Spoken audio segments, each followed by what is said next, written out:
I like big books and I cannot lie. You whether readers can't deny.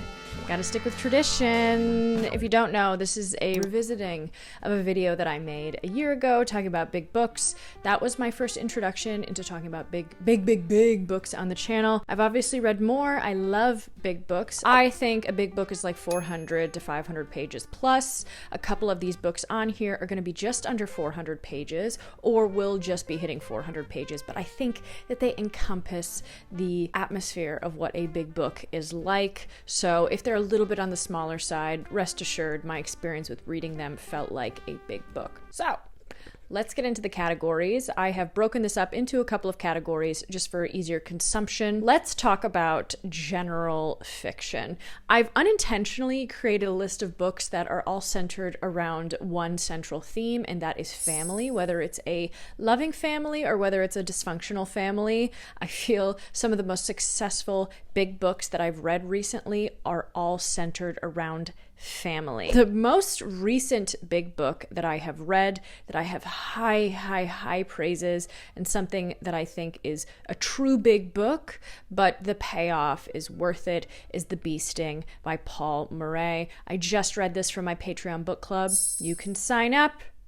It's great. We read a lot of big books there, and another suggestion I always have for reading big books is to join a book club. I think it makes it a little less intimidating, and it's a great way to just sound off ideas with others, and it feels like you're undertaking something. It's like a group workout class. You're doing it with other people, and when you see other people succeeding, it makes you want to succeed as well. So anyway, we read that from my Patreon book club.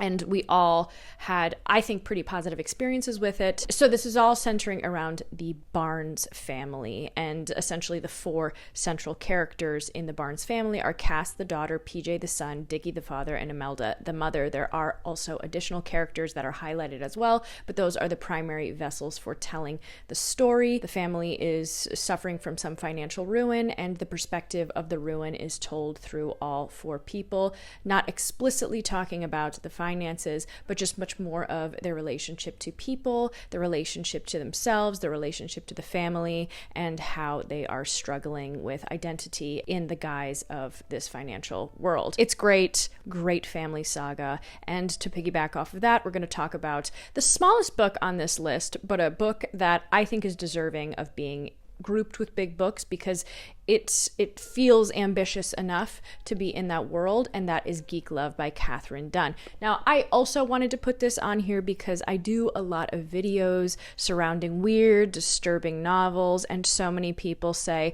oh, you should read Geek Love by Katherine Dunn, and I have. I read it maybe 2 years ago, and I feel like I never have the ability to talk about it, or I always forget to put it on disturbing lists or weird book lists, because to me, it wasn't super disturbing in a weird way. I thought it was a weirdly endearing portrait of a family that is so odd. And if you don't know what the premise of this book is about, it is about a traveling carnival family, and they all kind of have been like genetically modified. They all have moments of glory where they're seen as more popular acts than others in the family. It's all about the way that we view people who are different than us. It's all about the way that there are internal struggles within a family, competition within a family. It's told through the lens of one of the children who has survived and is now older in age, so it flops between the past and the present. It's so great. It really touches on disgruntlement, like an emotional disgruntlement, and the way that some siblings or people within a family can seem overlooked. It's been a little while since I read it, but I really enjoyed this experience, and it's a very dense read, I'd say. I think there's a lot happening at all times, and you feel so frustrated with certain characters at certain moments that you just want to throw the book across the room. But again, I think it's really great at capturing that family dynamic and just a lot of social commentary about how we view people who are different than us. I was doing a little bit of research on it before I did this video. Apparently it was written in 1989, which feels much more current than that. And Tim Burton has rights to the film, which I think would be a really fun exploration Get away from that Wednesday stuff, Tim. Let's do Geek Love. Maybe like an animated version I think would be really good. Okay, and now because I want to be a little bit lighter, a little bit more comical, this is for everybody that wants a comical family book. That is Long Island Compromise by Taffy Broder. I think this is for fans of The Righteous Gemstones mixed with Succession. This is 3 siblings that are vying to inherit the insane amount of money that their family has earned through their grandfather's invention. Let's just say that much. There's also a kidnapping that happens, and that is basically the catalyst for the trajectory of the chaos that is going to ensue. Very similar to The Bee Sting, it is broken down into each character's narrative. Again, similar to the Barnes family, some financial ruin happens. How do you live after you've lived in a cushioned world? As opposed to The Bee Sting, I would say that Long Island Compromise's characters are just the worst. You hate them. I don't think that there's anything really redeeming about them, and I think that that's what makes it fun, because so often we're trying to fight to like these characters. You don't have to necessarily do that in this book. A big book that feels like it's servicing the reader as opposed to making them wade through it. Also, Mandy Patinkin, you'll never look at him the same way after you read this book. The next book that I want to talk about, well, these are kind of 2 that I'm putting together. I'm obviously going to talk about The Secret History, not even that much, but I'm going to continue to recommend it because this one is a classic long book that so many people love. I would say any of Donna Tartt's works. I have a friend who is just reading The Goldfinch for the first time. I haven't read it, but he's saying how the first, like, a crazy twist happens 400 pages in, and it made me realize how strong of a writer you have to be to keep your audience captivated till page 400 for a twist to happen. I always will suggest this book to people if they haven't read it. I think it's a privilege to read it for the first time. I have a whole video where I explore the particular places that Tartt mentions in this book. If you don't know, I've talked about it a million times before, but I'm going to talk about it again. I grew up in a small town very close to Bennington College, which is the inspiration for The Secret History. If you don't know what The Secret History is about, it's about a group of college kids, a true campus novel about them exploring the dark edges of like witchcraft kind of and the consequences of their actions. The reason I bring this up and Donna Tartt is because I want to suggest The Shards by Bret Easton Ellis. I have this on hold. I can't wait to listen to the audiobook all over again. I think it comes in at like 600 pages, but Bret Easton Ellis narrates it himself. I imagine that reading it physically is a great experience as well. This is a big book. I think it is Bret Easton Ellis really bouncing back after a couple of hiccups. The Shards, it feels autobiographical while very much hopefully not being autobiographical. You are quite literally following the character of Bret in a fictionalized retelling of his high school experience in Los Angeles in 1981. You have his core group of friends, you have first crushes, you have first loves, you have false relationships, high school backstabbing, and you also have the backdrop of a serial killer, which is something that is freaking out a young Bret. Feels perfect for October, November. You really just speed read through this because it reads like a thriller while still also having that charm of a lot of Bret Easton Ellis work. Referencing songs, referencing movies. You can basically have a whole soundtrack playing alongside this read because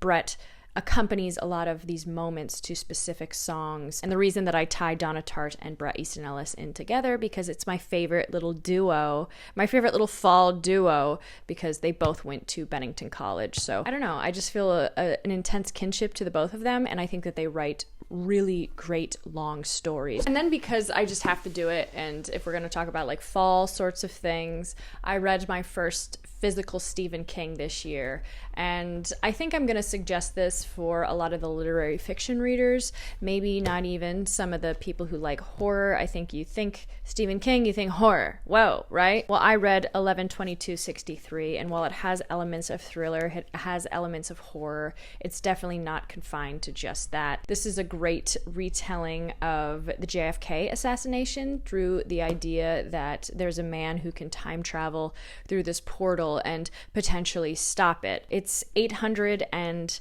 50 pages, I think. Not the largest Stephen King by any means, but up there with one of his longer stories. I read this in a week, I think, and I never felt like I was trudging through any of this. I felt like I was alongside the characters the entire way. King obviously really revels in a lot of the longer stories. I think that's where he excels. His short stories are amazing as well. I would love to get my hands on It. I would love to read The Stand. I would love to read Under the Dome. I felt like I was maybe past the charm of Stephen King. I thought maybe it wasn't something that I would get down with, but I like it. I'm not above that. I'm not above a Stephen King book, and I think if you're looking to really just read a long story that can accompany you for a couple of months if you want, Stephen King is always going to be there for you, and he's always going to be churning out more, okay? He's always going to be doing that. He's never stopping. Oh my God, my foot is asleep again. Wouldn't be my channel if I didn't talk about a little bit of nonfiction, and of course, one of the most profound nonfictions that I have read this year is Empire of Pain by Patrick Radden Keefe. This is a long book, does not feel long, and do not be intimidated by its size, and especially because it's nonfiction. One of the most illuminating books I have read in recent years. I read a lot of nonfiction. I love nonfiction. This book blows so many out of the water. This is all about the Sackler family who invented and really learned how to market opioids in a way that didn't really show how detrimental that they would be to people and how addicting that they would be. This is so informative. It's amazing. I truly haven't stopped thinking about it. I feel like I just read it yesterday. I loved this book. You want it to keep going. I was upset when I was getting close to the end. I guess, again, tying into a family saga, but a true life saga. And if we're tying into the themes of a lot of the bee sting and Long Island Compromise and loss of fortune, this family is right there. It's a true story, and you can really understand the lengths of greed that people will go to really maintain a lifestyle and to maintain a name that they have established for themselves. To top it off, we're going to talk about two classics that I think are bigger books, but definitely easier to read. I also read both of these for my book club. I'm just realizing now. I like to save a big book for my book club. Like I said, it's much easier to digest it that way. The first one is Madame Bovary. This looks very small, and it is, but this is coming in at 400 pages, my volume. I've definitely seen other editions of this that are really big. This has kind of smaller text throughout. I had started reading Madame Bovary when I was a lot younger. I didn't really understand it, didn't really relate to the character. Now that I've read it as an adult, I think that Emma Bovary is so misconstrued. I think that she has just been villainized and made into this archetype of an individual that we just all want to hate. But wow, no. I think that she's a great character, and I think that she represents the messiness that all of us don't want to confront. I think that she represents the sadness that we feel with decisions that we're told that we have to make, a very rigid infrastructure of life that was imposed on people. I think that this is so great. I think it's very tragic, but I think that there's incredible elements of humor in this that are often overlooked. And I've talked about this before, but I was doing research on Flaubert to make my wrap up about Bovary. And when you do research on him, he was a wild individual. And I feel like he was writing about himself through the disguise of Madame Bovary. He is really just putting all of his faults onto the page and making it human and just letting the general audience decide what they feel about him. And maybe it's kind of like a form of abuse a little bit, but he does it so well. And because it's my favorite author of all time, and the last video that I made about big books, I stopped when I talked about East of Eden, because I can always suggest that book to people. This year I read The Other Big Boy by Steinbeck, and that is Grapes of Wrath. I won't shut up about this book. I won't. An American classic. If you also want to talk about how people, emotions, and circumstances don't change, this is truly a testament to that. Again, another epic family saga. Truly, probably one of the best American family sagas ever. One of the best endings of all time. I think a lot of American students were forced to read this in high school or forced to read it in college maybe, and they might have a little bit of a tainted reaction to reading this, like a knee-jerk reaction to reading this. Pick it up as an adult.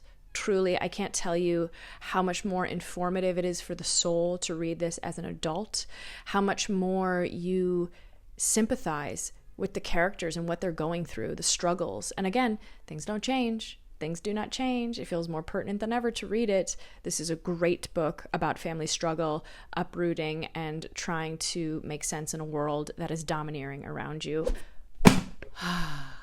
Wow. Wow. Those are my big books. I wanted to accompany it with a big sweater. Let me know what big books you suggest. I'm always going to be updating this list, and I hope that you have some big books that you can suggest as well. You guys are wonderful. You're fabulous. Thank you so much for being here. I will see you in the next one. I like big books, and I cannot lie. You other readers can't deny. When a book walks in with an itty bitty waist, I don't want it. Get it out of my face.